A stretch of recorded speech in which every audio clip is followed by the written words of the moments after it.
ये क्वेश्चन जो है ये बीपीएससी का 72 जो होने वाला है उसका है, लेकिन बीपीएससी का जितना भी प्रीवियस ईयर क्वेश्चन हुआ है फिजिक्स में उसका चल रहा है, ये खान सर का बुक का है जो कि अंतिम समय में हम सभी को जोड़ेंगे। लेकिन अभी जो टॉपिक वाइज ही चल रहे हैं जो कि आ चुका है, आपके बगल में दिया रहेगा। तो हम तीसरा चैप्टर चल रहे हैं। पहला हो चुका है मापन और मात्रक, और दूसरा है यांत्रिक हो चुका है जिससे सवाल आ चुके थे आज तक में। तीसरा चैप्टर है पदार्थों के गुण जो कि बीपीएससी में आ चुके हैं, जो कि उससे हम सवाल देखेंगे और ज्यादा सवाल नहीं है, 20 से 25 क्वेश्चन है। हाँ, प्रकाश से 30 क्वेश्चन है जो कि हम इसी के नेक्स्ट टॉपिक में चलेंगे और सबका टॉपिक अलग अलग है और प्लेलिस्ट बना रहेगा बीपीएससी प्रीवियस ईयर क्वेश्चन करके बना रहेगा। देखिए, वातानुकूलन, वातानुकूलन मतलब वातावरण के अनुकूल जो यंत्र है। तो वातानुकूलन यंत्र से किस कारण ठंडक महसूस होता है? मतलब कि आपका जो वातानुकूलन मतलब गर्मी के अनुसार जो ठंडक महसूस करवाने वाला क्या बोलते हैं? कूलर, एसी, है ना? इस तरह का। तो वातानुकूलन यंत्र कहते हैं उसको, एसी, कूलर को। तो ठंडक महसूस होती है। तो गैसों को दबाने एवं मुक्त करने से ठंडक महसूस होती है। ऑप्शन नंबर ए सही है। अच्छा, ए सही है तो चलिए, इसी में और भी प्रीवियस ईयर में प्री एग्जाम में पूछा हुआ है 2005 में, जो कि कमरे को ठंडा किया जा सकता है। देखिए, अथवा में दिया था, पहला वो आंसर दीजिए नहीं तो ये दीजिए। कमरे को ठंडा किया जा सकता है। तो कैसे करेंगे? संपीड़ित गैसों को छोड़ने से करते हैं। ठीक है? संपीड़ित गैसों को छोड़ने से करते हैं। क्लियर हो गए? मतलब कि या गैस को दबाइए या मुक्त कर दीजिए, तो वही हुआ। अगर मान लीजिए इसका डिटेल की बात करें, व्याख्या की बात करें तो सुन लीजिए। व्याख्या है, वातानुकूलन यंत्र से उच्च दाब वाली गैसों को जो है मुक्त या संपीड़ित गैस को छोड़ने से उसके आयतन में तीव्र प्रसार होता है। तीव्र प्रसार मतलब तीव्र गति से बढ़ता है, मतलब फैलता है, जिससे वातावरण में ठंडक महसूस होने लगती है या ठंडक होने लगती है या ठंडक होने लगता है।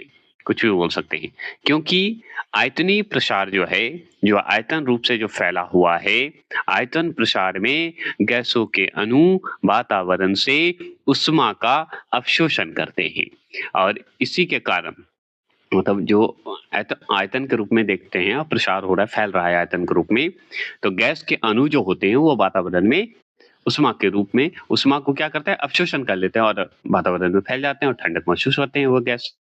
चलिए, ये हो गया। चलिए दूसरे प्रश्न की बात करते हैं। दूसरा प्रश्न है, आइंस्टीन को जो है नोबेल प्राइज किस कार्य पर मिला?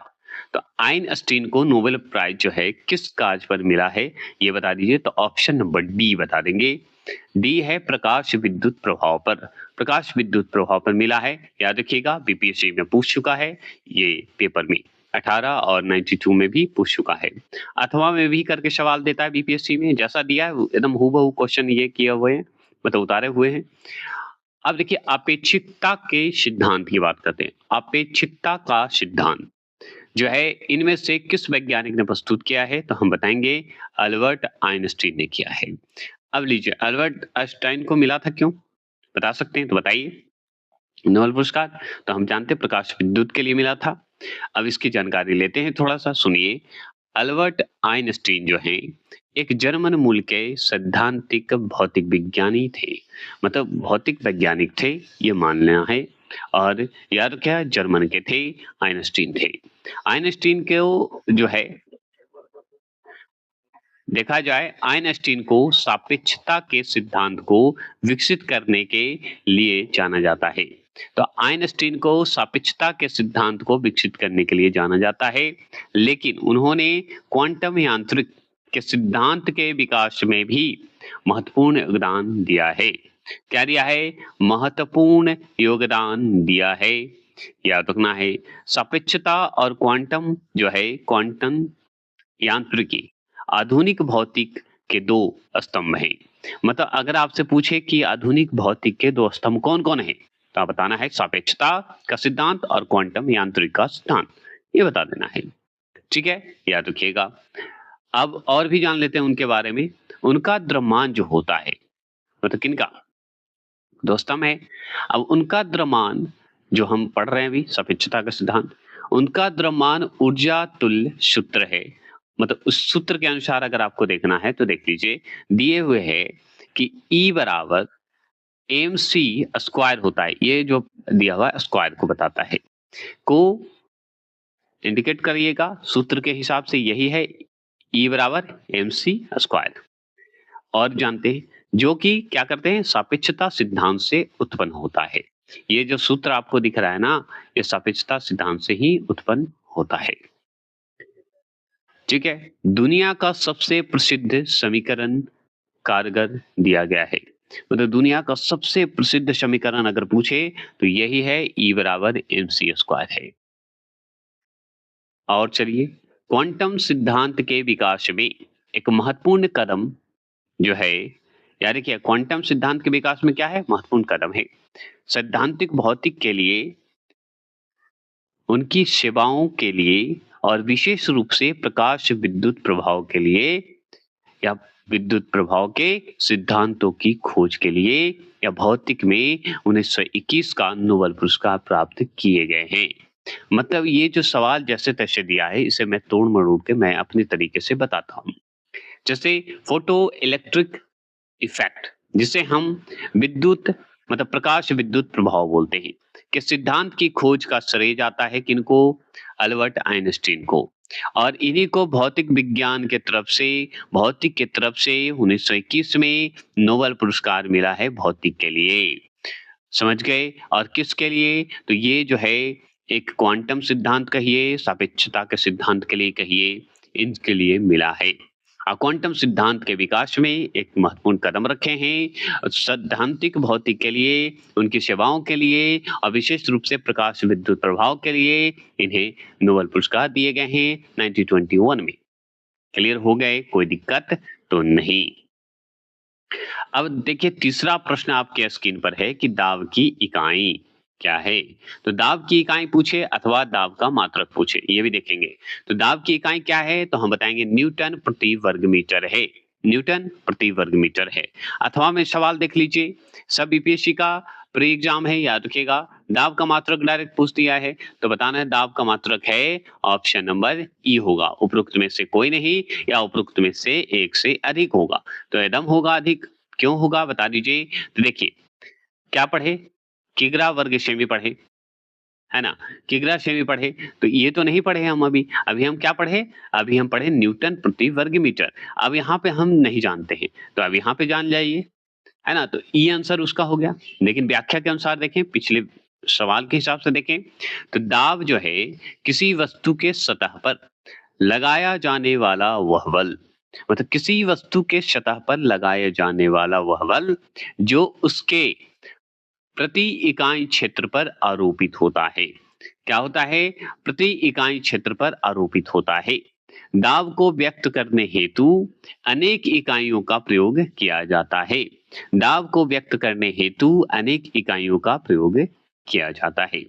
दाब का एसआई मात्रक अगर पूछे थे, या दाब का जो मात्रक है एसआई पद्धति में न्यूटन प्रति वर्ग मीटर होता है। क्या होता है, न्यूटन प्रति मीटर होता है। दाब का है, याद रखिएगा। और दाब का जो है एक मात्रक होता है, पास्कल भी होता है।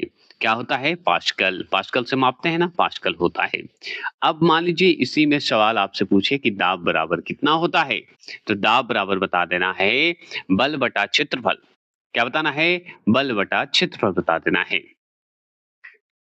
बराबर कितना होगा, न्यूटन मीटर स्क्वायर हो जाएगा। तो न्यूटन मीटर स्क्वायर बता दीजिएगा, यही हो जाएगा। ठीक है, कोई दिक्कत। ये एग्जाम में देखिए बीपीएससी का ये क्वेश्चन जो देख रहे हैं, ये है चौथा नंबर, सबसे ज्यादा शानता, जिसे हम चिपचिपाहट बोल सकते हैं, या दलदलपन का जो क्षेत्र होता है उसे, या धसा हुआ क्षेत्र को हम बोलते हैं। ऐसे सेंस में याद रखना है।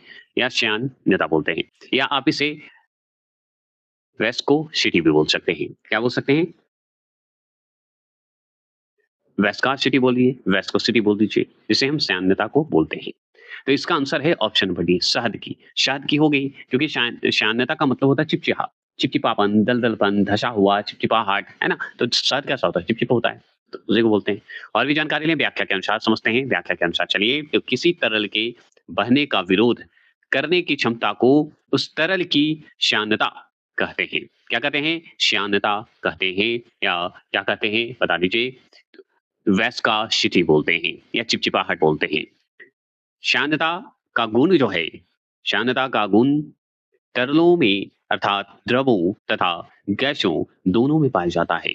मतलब कि आपका जो पूछ रहा है विस्कोसिटी जो है, विस्कोसिटी जो होते हैं या शांतता बोलते हैं, ये द्रव और गैस दोनों में पाया जाता है। ठीक है? जो कि तरल की विभिन्न परतों के मध्य सापेक्ष गति तथा विरूपण का विरोध करता है। जो विरूपण करता है, रोकने की विधि को करता है या सापेक्षिक गति का विरोध करेगा। सापेक्षिक गति या विरूपण का विरोध करता है। शहद में बहने का गुण कम पाया जाता है। शहद में क्या होता है? बहने का गुण कम पाया जाता है। देखते हैं शहद गिराइएगा तो जल्दी नीचे नहीं बहेगा, धीरे-धीरे, धीरे-धीरे बहेगा। क्योंकि इसमें चिपचिपाहट होता है। चिपचिपाहट का गुण अधिक पाया जाता है। शानता का गुण पाया जाता है। या क्या बोलते हैं इसे? बता दीजिए? विस्कोसिटी का गुण पाया जाता है।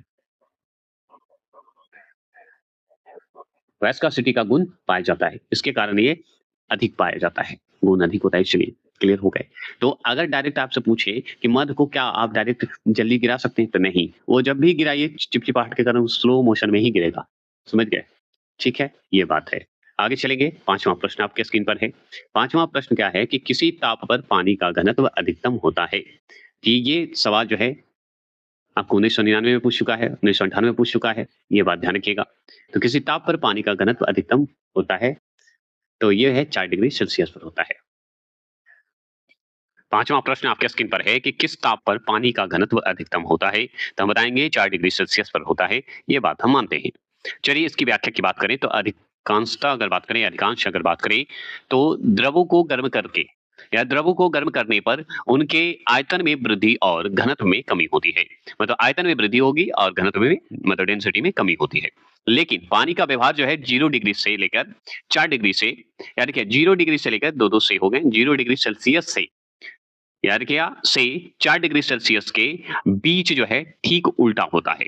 मतलब अगर 0 डिग्री सेल्सियस से आप अगर ले जा रहे हैं और 4 डिग्री सेल्सियस तक है, तो बीच में जो होता है, इन दोनों के बीच की जो बात करते हैं, ठीक उल्टा होता है। याद रखिए उल्टा हो जाएगा। यदि किसी पात्र में 0 डिग्री सेल्सियस पर पानी को लेकर गर्म किया जाता है 0 डिग्री सेल्सियस पर, तब 0 डिग्री सेल्सियस से 4 डिग्री सेल्सियस तक आयतन घटता है। तो आयतन घट जाएगा। एवं घनत्व क्या होगा? बढ़ जाएगा, उल्टा हो जाएगा, घनत्व बढ़ जाएगा। ये बात ध्यान रखना है। ठीक है? मतलब समझ में आया कि द्रवों को गर्म करने पर उसके आयतन में क्या होगा? वृद्धि होगा। आयतन में वृद्धि होगा लेकिन डेंसिटी में कमी होगी। लेकिन यही अगर पानी के व्यवहार में देखा जाए, द्रव के व्यवहार में पानी का अगर लेते हैं और 0 डिग्री सेल्सियस से लेके 4 डिग्री सेल्सियस के बीच की अगर हम देखते हैं, जिसमें उल्टा हो जाएगा। जैसे मान लीजिए 0 डिग्री सेल्सियस पे आप गर्म कीजिए कोई पात्र को, पानी को गर्म करिए और गर्म करिएगा तो क्या होगा कि 0 डिग्री सेल्सियस से लेके 4 डिग्री सेल्सियस तक जाएगा ना, तो आयतन उसका घटेगा, लेकिन घनत्व उल्टा बढ़ जाएगा। यही बात है।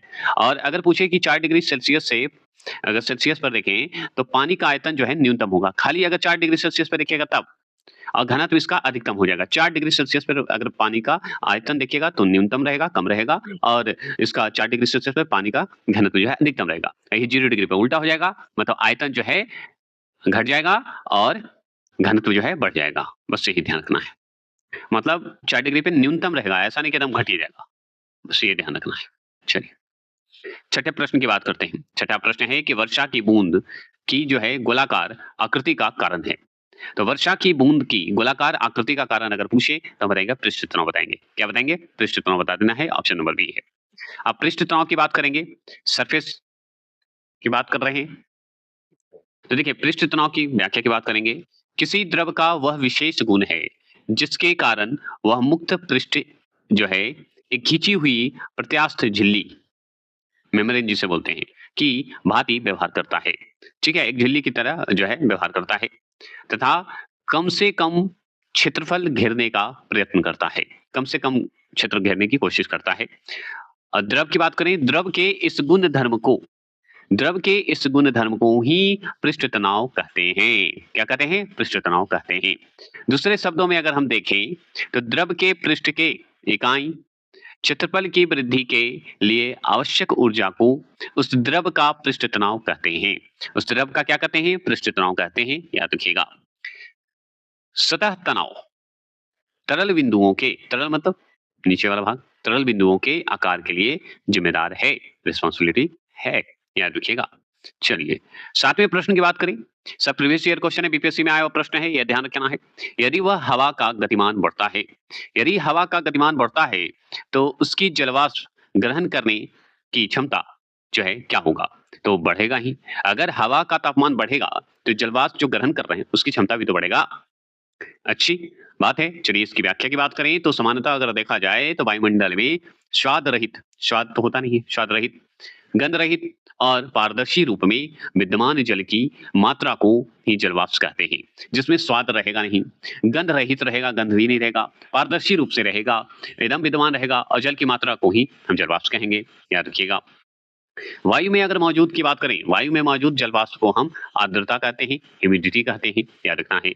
जलवाष्प की वास्तविक मात्रा अगर देखा जाए, जलवाष्प की अगर वास्तविक मात्रा देखें जो वायुमंडल में मौजूद होता है, कहाँ होता है? वायुमंडल में मौजूद होते हैं, उसे हम निरपेक्ष आर्द्रता कहते हैं, निरपेक्ष आर्द्रता कहा जाता है। हवा की बात करें, हवा द्वारा जलवाष्प ग्रहण करने की क्षमता तापमान पर निर्भर करती है। किस पर निर्भर करती है? तापमान पर निर्भर करती है। पृथ्वी की सतह पर अलग-अलग स्थानों में निरपेक्ष आर्द्रता अलग-अलग हो सकती है। निरपेक्ष आर्द्रता क्या होगी? अलग-अलग हो सकती है। किसी निश्चित तापमान पर अपनी पूरी क्षमता की तुलना में वायुमंडल में आर्द्रता के प्रतिशत को सापेक्ष आर्द्रता कहा जाता है। वायुमंडल में मौजूद आर्द्रता के प्रतिशत के हिसाब से अगर देखें तो सापेक्ष आर्द्रता कहते हैं।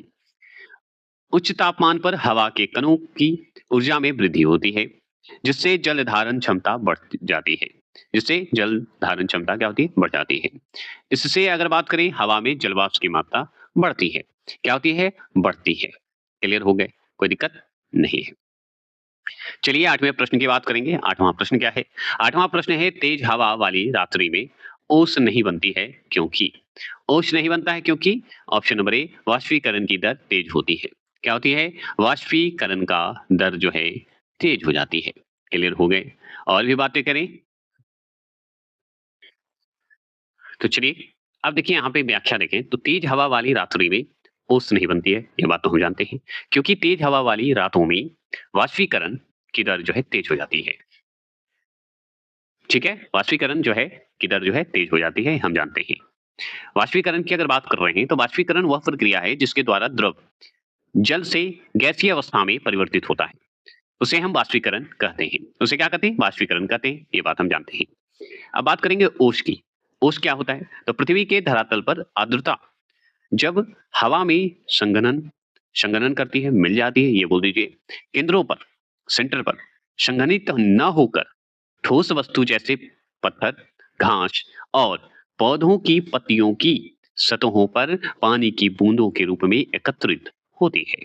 क्या होती है? एकत्रित होती है। तब इसे ओस के नाम से जाना जाता है। सही बात है। अब संघनित ना होकर अब ठोस अवस्था में बन गया।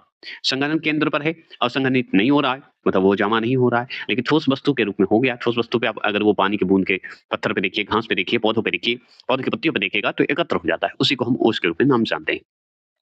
इसके बनने के लिए सबसे उपयुक्त अवस्थाएं जो होती है, साफ आकाश का होना, शांत हवा चलना, उच्च सापेक्ष आर्द्रता होना और ठंडी एवं लंबी रातें होती है, तभी होता है। ठीक है, क्लियर हो गए।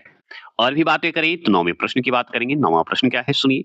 9वां प्रश्न है कमरे में रखे रेफ्रिजरेटर का दरवाजा खोलकर, क्या खोलकर? रेफ्रिजरेटर का दरवाजा खोलकर। तो ऑप्शन नंबर सी इसका सही होगा कि आप अंततः कमरे को थोड़ा गर्म कर सकते हैं। अगर मान लीजिए कमरे में रखे हैं रेफ्रिजरेटर, दरवाजा खोलेगा तो गर्म ही ना होगा जी, वो तो ठंडा था। चलिए ये बात तो हम मान गए। इसी तरह दूसरा प्रश्न इसी से संबंधित है कि यदि रेफ्रिजरेटर के दरवाजे कुछ घंटों के लिए खुले छोड़ दे तो कमरे का तापमान क्या होगा? तो कमरे का तापमान जो है बढ़ जाएगा, क्योंकि ठंडा था, अब खुलेगा तो गर्म हो जाएगा। चलिए अब इसकी बातें करें तो थोड़ी व्याख्या सुन लीजिए। रेफ्रिजरेटर की कार्यप्रणाली के अनुसार वह जो है अंदर की उष्मा को लेकर बाहर वातावरण में छोड़ता है। अंदर की उष्मा को लेकर क्या करेगा? बाहर के वातावरण को छोड़ देगा, मतलब छोड़ देगा।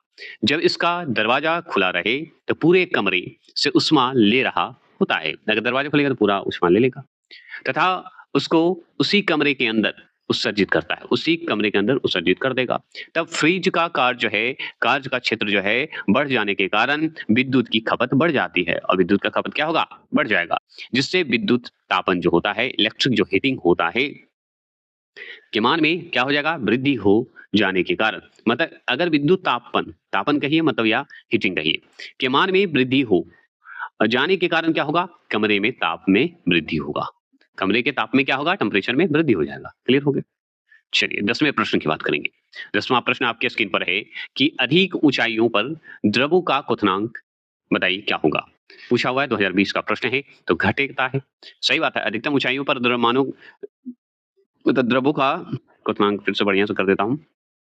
10वां प्रश्न है कि अधिक ऊंचाइयों पर द्रवों का क्वथनांक क्या होगा? तो घटेगा ना, 2020 का प्रश्न है, याद रखिएगा, घटेगा। अब घटेगा तो थोड़ा-सा पढ़ लीजिए कि ऊंचाइयों पर वायु दाब कम हो जाते हैं, ये हम पढ़ते हैं। अतः क्वथनांक जो है, बॉइलिंग जो पॉइंट बोलते हैं जिससे, बॉइलिंग पॉइंट भी घट जाता है, जिससे ऊंचाई पर खाना बनाने में दुविधा होती है। दुविधा मतलब गड़बड़ी होती है, नहीं बन पाती है। इसी तरह 11वां प्रश्न को देख लीजिए। बहुत ठंड के मौसम में पानी का ये खाली क्षेत्र है, जलीय जीवन को संरक्षित करने में मदद करता है। जलीय जीवन को संरक्षित करने में मदद करता है, तो वह है विस्तार। क्या करता है? विस्तार करने में करता है। ये हो गया क्लियर।